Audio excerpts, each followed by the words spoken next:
Well guys, this is the big one. Probably about the biggest pickup video maybe that I've ever done, I would say, because man, this is the PRGE pickups. I had so much stuff I couldn't even bring it back on the plane with me. I had to have most of it shipped. Thankfully I had Luke, the Intellivision Collector, who was good enough to ship most of it to me. See all these parcels right here? He shipped them to me. I just got them in the other day, so it's been a while since we were back. But man, what a time we had at PRGE. Of course, I went out and I got to see the underground lair. Stayed at C March Place on the way down. Then we went down and spent the 5 days in Portland. I met all kinds of different people there I want to tell you about.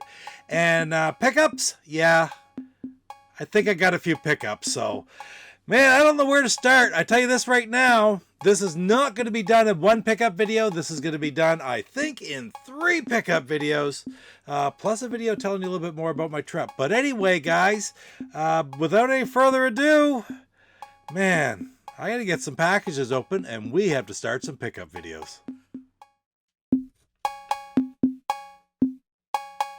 Papa Pete, the old ass gamer. Papa Pete, the old ass gamer. If you haven't grown up by the age of 50, you don't have to.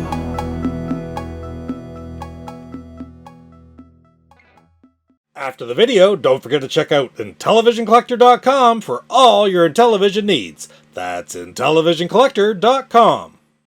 So before we get going, I guess I got to start this like any other video, right? I'm going to start this first pickup video, talk a little bit about my trip with craft beer that I picked up while I was out there. It's the only beer I brought back from Portland, actually. It is a Dead Guy IPA, 7%, from Rogue Breweries in Newport, Oregon. So, man, I've been waiting to try this one. 7%! So this is going to be rough. Let's pop her open and take a look. Oh, I don't want to splash it anywhere, because I don't want to spill anything anywhere. So we'll be real careful here. Got the old Expos mug out to try it. It looks pretty dark, and it's very foamy, which is a good sign, because sometimes, I think I put that in my suitcase the way back. Sometimes you put them on the plane, they sort of lose their fizz, but this one sure didn't. It looks really good. And I love the can here as well. I'll see if I can find some pictures and slide in like I normally do. Usually you can find these things. I can find all the ones from the local craft breweries, right? Or even the Ontario ones that I get. But this is almost, you can't see through it. It is somewhat opaque, sort of a cloudy IPA. It's got a nice, strong, hoppy aroma. Let's see how it tastes. Ooh, it tastes strong. I'll tell you that. Anyway, guys, this is friggin' awesome. Dead Guy IPA. Maybe I'll look for another one when I'm out there next year. But if you're out in that area in Oregon, why not? If you want to be hard on yourself, because you wouldn't drink too many of those, let me tell you, try a Dead Guy IPA for Rogue Breweries. Cheers. So like I said, guys, this isn't going to be one pickup video. I figured I'd have to break this one down into 3 pickup videos. These boxes here mostly contain things that are either for my Xbox collection or for my Intellivision collection. So I'm going to set those off to the side. I'll do those 2 follow-up videos later on. Man, awesome stuff, let me tell you. I can't wait to share that stuff with you. But in the meantime, I got a ton of other stuff to share with you too. So here we go. Let's move on to the first batch of pickups. Alright, so we got everything cleared out of there. And the first thing, of course, I gotta have my Portland Retro Gaming Expo shirt here. I'm gonna put that right on here in a second, but man, I love that. And of course, my buddy Russ Lyman, who was there. I ran into Russ really quickly at the arcade, said hello. He was busy at the time. He got his new family there with him. And I said, we're gonna meet you. This was Friday. Meet up later on in the week, we'll talk. And we never did meet up again that weekend, so I felt really bad about that. But I will get to meet up with Russ again sometime soon. Of course, Russ, you know, I've done some stuff on his channel, a little bit of clips here and there. And, of course, he's done an outro for me. So, great channel. Check out Russ Lyman. And he, of course, dressed up like Jason for the cosplay, because that was absolutely perfect. Friday the 13th, the first day of PRGE. Anyway, I got to put the shirt on for the rest of the pickup video. Here we go. All right, you didn't need to see that, did you? All right, here we go. Now, speaking of shirts, this isn't the only t-shirt I picked up. I found this one. I saw somebody going with it. I said, I have to have that shirt. and it is Spatula City. It doesn't get any better than that right there, although I swear to you, this says XL. It's going to be a kid's XL because it'll never fit me. I think it's going to end up being MJ's. But I love Weird Al, love UHF, and Spatula City, it doesn't get any better than that. I'm going to pick up another one that's a little bit bigger sometime. This is actually double XL. There's no way that's double XL. But the best part about it, of course, it came with a spatula because you have to have a spatula, right? So, you know, I wanted it, but it doesn't fit me. That's okay. Somebody will love it. I know MJ will absolutely love it because we all love UHF in this house. I'll tell you that. Let's take a look at some of the paperwork I got. Like, for example, of course, you had to get the Portland Retro Gaming Expo guide.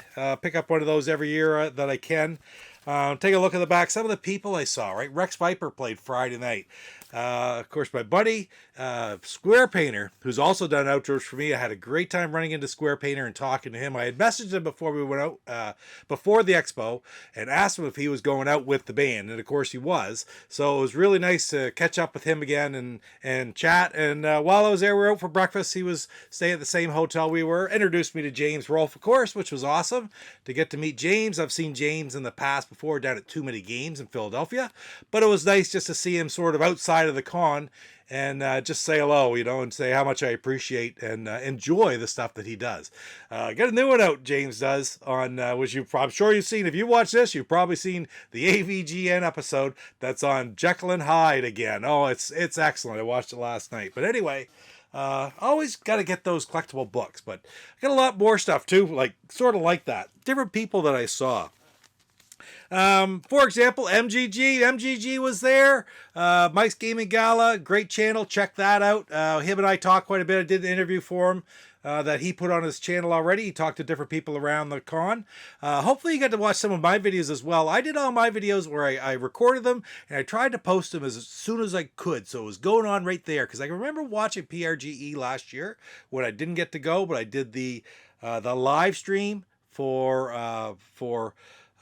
Inti Prime and also Sibling Rivalry, who put it up in their booth. There was a television playing us streaming live.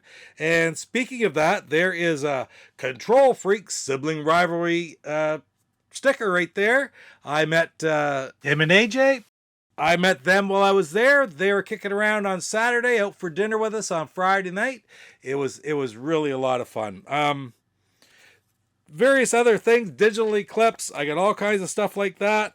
The Atari 2600 was being shown at Atari Age. I did a video on that, and I'm going to be doing a follow-up video on the Atari 2600 Plus as well, because that is such an interesting system, and to be able to have hands-on like I did, I'm not going to say it changed my mind on it because I don't know that my mind was made up, but it did help me make up my mind. And I did develop an appreciation for what they're doing. And I also had the opportunity, after I made my video, I got approached by the designer of the Atari 2600 Plus, Ben Jones, who come over. We talked for a good 10-15 minutes. Here's a picture of us together here. And I might have him on my channel, try to someday to talk about this project, which is coming out like within the next 2 or 3 weeks. Because he is the actual designer, and what he liked is when I talked about the appreciation of how authentic it feels and how it reminds me and has the perfect modeling of the original system. So really honored to be able to meet Ben while I was there too. John Champeau, Champ Games. I got some pickups in there from Champ Games as well. I'm going to have some, actually probably already do have pure gameplay video out on one of their games that I've been trying to get or thinking about getting for a long time, and this was the perfect opportunity. Ladybug Arcade, right? So there's a spoiler. Intellivision Collector, of course, all kinds of stuff from them. Intellivision Revolution, that's the big booth, right? We're all part of the Atari Age group. We all had the big booth there. Fantastic. Met so many people off of Atari Age. Some that I had talked to online and never had the opportunity to meet face to face. It was absolutely incredible. Most of all, C-Mart, right? C-Mart and Dawn, Tarzilla. We traveled down with them. And of course, Luke, who I have met before, talked to Luke all the time. We had such a great time coming down from Vancouver through Seattle. First time I'd ever been down through Seattle like that, and then into Portland, and just an absolutely amazing trip. And so many other people that I met, whether it be Rev or like Hatman or Steve Jones from the Steve Jones Box Company. And of course, don't you dare forget the Intellivision gamer himself, Casey. Of course, Casey and I are good friends online. Casey's such a generous guy. Fantastic channel. Make sure you check his stuff out too, because he has all kinds of pickups from PRGE as well. Casey and I hung out a lot. Finally got to spend some time together, you know, and meet each other face to face for all the videos we've done. It's so weird that in this day and age, it's a small world where you can meet and you can do all these videos and such, but never really meet face to face. Well, now we have. It puts a whole new perspective on things, and I really appreciate that opportunity. Something neat, just a Portland Retro Gaming Expo card that has a schedule on it in the shape of a Game Boy. It's really thick. It's neat to have. Other little things from different companies like Songbird. I got some games from them. Surprise, surprise. Guess what's coming? From Retroware, Toxic Crusaders, they had a demo booth up, which of course is part of Screenwave, Retroware altogether. And my good friend, Justin Silverman, ran into him again. Hadn't run into him face to face in 5 years since Too Many Games. But of course, Connor used to work with that group a little bit, and so I got to know Justin through Connor, and then on my own while we were down at Too Many Games. And I had a really good time talking with Justin while we were down there. Absolutely fantastic guy, very incredibly educated guy in retro gaming. And of course, I'm going to have a special video out as well. Let's see how that turns out with a little bit of Super Mario on the Intellivision, because Justin sat there and beat it. But anyway, that's gonna be in another video, so really look forward to it. But one of their new games coming is Toxic Crusaders, and I might just be able to show you a little bit about that when I do a preview or a review of that game in the near future.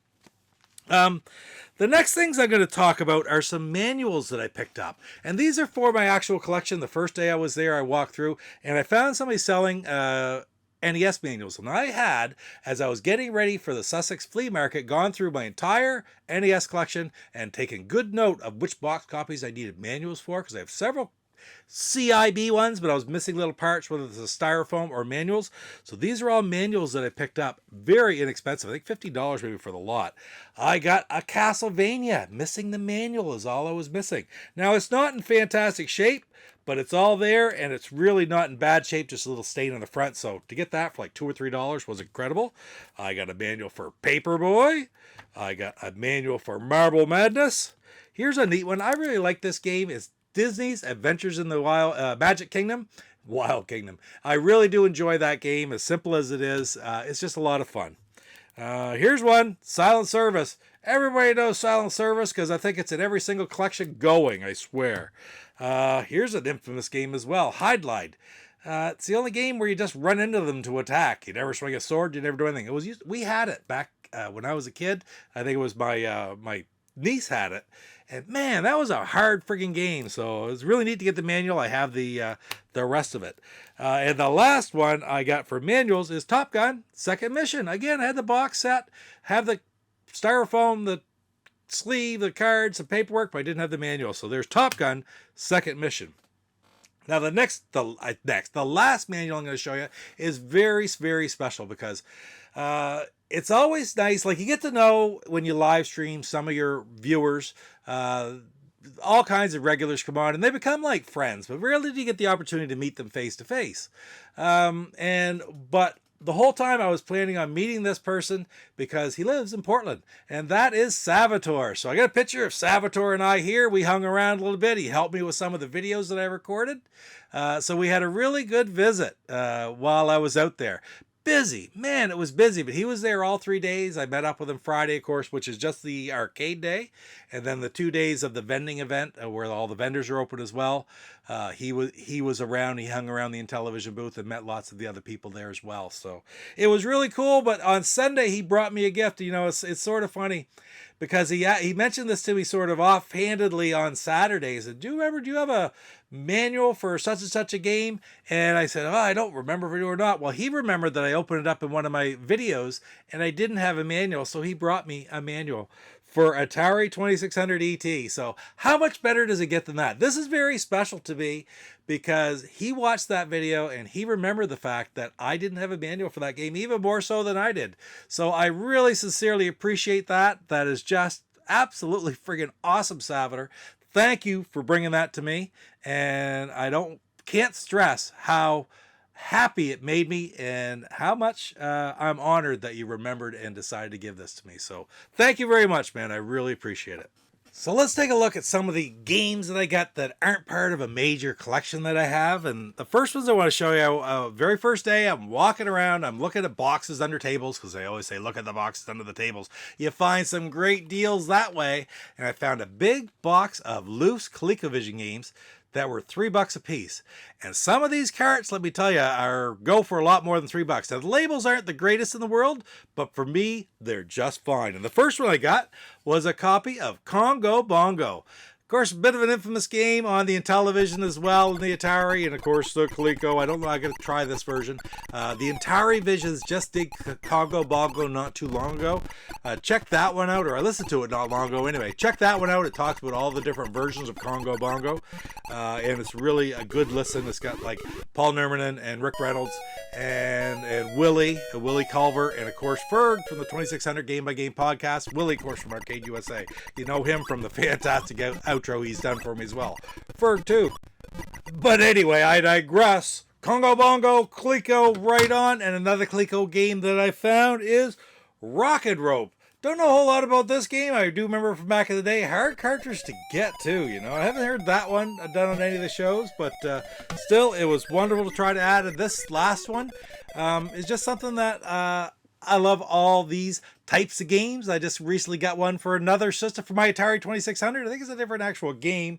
But what I got was for the ColecoVision and Adam Buck Rogers Planet of Zoom. So that's awesome. $3 a piece.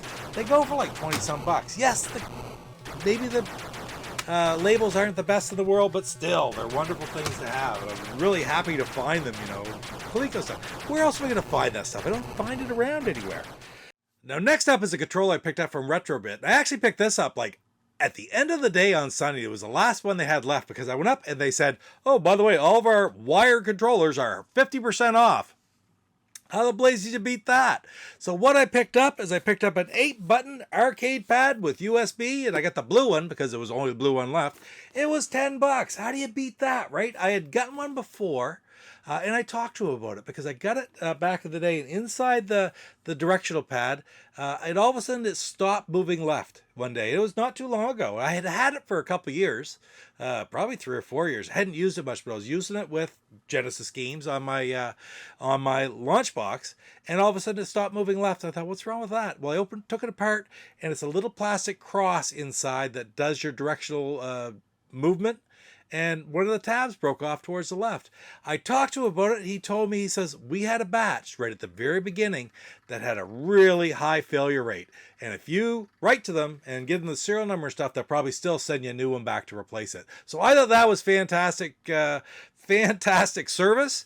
I picked up the new one anyway. I wasn't going to wait for that. And I haven't written them back yet, but just for him to tell me that, I thought was pretty good. So it also makes me more secure in the fact that this one isn't going to do the exact same thing, hopefully. So anyway, that's a neat little story about a new Genesis controller. Now, I also picked up some other things from NES collection other than just the manuals that I talked about earlier. Because remember I said I had gone through them all, getting ready for Sussex? I took a complete catalog of everything. And this is a game that I just always said I wanted to pick up. I just never had. It's Xenophobe. We all know Xenophobe. This one's from Sunsoft. I love Sunsoft games typically. That'll play into it here in a second too. But yeah, really happy to add that one. Not an expensive game by any stretch of the imagination. But this one actually is a little bit more important to my collection. Now, I'm not going for a complete NES library. I don't even think that's realistic nowadays. But I am going for different subsets, right? And one of the subsets that I've always worked on was the Black Box collection. Well, I had the Black Box collection down to 4 games for a long time.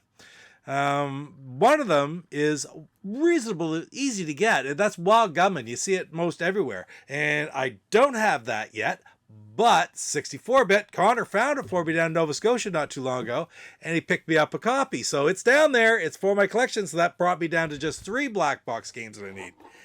And I found one of them, and that is Clu Clu Land. And I got it from Double Jump Video Games, which I love Double Jump on YouTube. Cooper does some great stuff. And what is it? Yeah, anyway, does some fantastic videos on there, shorts, comedy shorts. But I just like watching their vlog, right? And the different games that come in and the things they have for sale and going on checking out their store. So their booth actually was right beside the Intellivision Revolution booth as well. Both the same side. They're both big booths, which as you can imagine, this is a big store in Vancouver, Washington. Kind of wanted to stop in, but it really wasn't in the cards. Plus, they're closed anyway. They're all at Portland Retro Gaming Expo, right? So anyway, not a game I don't expect to play a whole lot, but this is a great addition to my black box collection. So now I'm down to just 2. Get Wild Gunman from Connor. And of course, one of the 2 that I need, but 2 I'll probably never want to play, because stop rubbing on the microphone, cat. Donkey Kong Jr. Math and friggin' Stack 'em. I saw them both down there. Stack up, I guess. I saw them both down there too, but they're both like well over $100, and I didn't bother because talk about filler.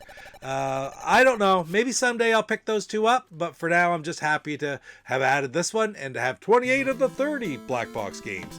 You may very well see a ranking video in the very near future. I've played those other 2. They are what they are, right? So you're going to see a ranking video in the near future on the black box games. Man, so organizing them all just sort of got me in the mood to do that. Ow! Ow! Now, the last thing I picked up for my NES collection is a homebrew. And I was really looking forward to meeting this guy because, of course, I love his videos. I've talked to him in the past. I've actually bought some games from him before. Got some ROMs from him before. You'll be seeing a video soon in Old Guys and Old Games and Pure Gameplay on one of the games that he made, a hack he did. I won't tell you any more than that, but you will be. Not this one. But what I picked up was from Mr. John Riggs, and I had a great conversation with John. I had a great conversation with Mrs. Riggs, and yeah, we had a great time. Lily, I guess it was, with him, and we talked for a few minutes, and of course, John is talking to everybody because he's such a popular guy. Just great character, and so much fun, and a real thrill opportunity to get to meet John while I was there face to face. You know, just talked to him in the past, so I had to pick up one of his games. So what I got from him is I got a copy of Serial Cafe. So you may very well see this video in the near future as well. I'll enjoy Slur, like he said, it's like Tapper with cereal, sort of. So right on, looking forward to playing that, and thank you very much, John. It was great to meet you. All right, this is getting pretty long, I tell you, but there's one more little thing I'm going to touch on before I go in this video and wait to do my Xbox and my Intellivision later, and it is, I picked up a controller for this system, another little collection, which I'm trying to get the whole thing of. I guess you can do it, you know, it's just a matter of working away at it, right? And what I picked up for $10, I picked up an extra Evercade Versus controller. Now, have you ever seen me play Evercade Versus on the channel here? No, because I bought the Founders Edition of this, what was it, 2.5 years ago? Not the second wave, the first wave. And I haven't done my unboxing video on it yet. It's still sealed there with all the games inside and everything. I'm looking at it. There it is right there. But $10, I picked up an extra controller. Why wouldn't you? It is absolutely awesome. And on that note, I had most of the Evercade games up to a certain point, but I had a couple that I had to pick up, plus some of the newer ones. I was out in Portland. There was 2 different dealers there of Evercade games, so I had a really great opportunity to pick some up while I was there. So the 2 companies that had Evercade games there, and a lot of them, were Songbird and Castlevania. And of course, you haven't heard of Castlevania. I've bought lots of stuff from them before online. And here's some of the ones I got from Castlevania. I got Pico Arcade 1. That's number 10. I think I have most all of them up to that point. I also picked up Indie Heroes Collection 1, which is game number 17. I have them all up to 17. I needed this one, and I needed 19, which I think is Codemasters, right? And for whatever reason, it's difficult to get, but it'll be back in stock soon. I might have to order that one directly from Funstock. What else did I get from Castlevania? I picked up Pico Collection 3, which is game number 29. And I also picked up the Sydney Hunter collection. Really cool. Lots of great television homebrews for Sydney Hunter. And that is game number 30. So that's beautiful. Now from Songbird, I picked up, first of all, I told you about this earlier. Xenophobe being a Sunsoft game, I picked up the Sunsoft collection. And it has Mr. Gimmick, Journey to Silius, and Arrow the Acrobat on it. Other games too. Blaster Master Boy, Blaster Master, the regular game. So fantastic games for the Evercade right there from Sunsoft. That's beautiful. And the next ones I got were even more special. I saw these out. I hadn't picked up any of them yet, but I said I have to have them. And the first one I got is for the Amiga, I got the Delphine Collection 1. And that is like Flashback. And what else? Because I have Flashback for the Genesis, right? Future Wars, Operation Stealth, and Another World. So awesome to have that one there, but the next ones are the ones that were even more special to me. And I picked them both up. I got the C64 Collection 1 and 2. So, man, great deals. $20 a piece. That, you can't beat that, right? That's absolutely beautiful. But anyway, so I had fallen behind a little bit, but I've caught up quite a bit in my Evercade collection now. So, guys, that's quite a massive amount of pickups, right? All those manuals and different paperwork and the people I got to meet while I was out there. I got stuff for my ColecoVision, my NES, Evercade, manuals. Wow, it's like, this is amazing. And I haven't even opened any of the boxes yet. Anyway, guys, I really hope that you didn't mind sitting through all this, reminiscing about the wonderful trip that I had out to PRGE. I'll be reminiscing even more and touching on some of the other collections in the follow-up videos. So thank you for spending a little bit of time with Coco and I here today. And until the next video, you take care. Papa Pete, the old ass gamer. Papa Pete, the old ass gamer. If you haven't grown up by the age of 50. How you feeling? You got John Riggs here, and you're watching Papa Pete, the old guy gamer.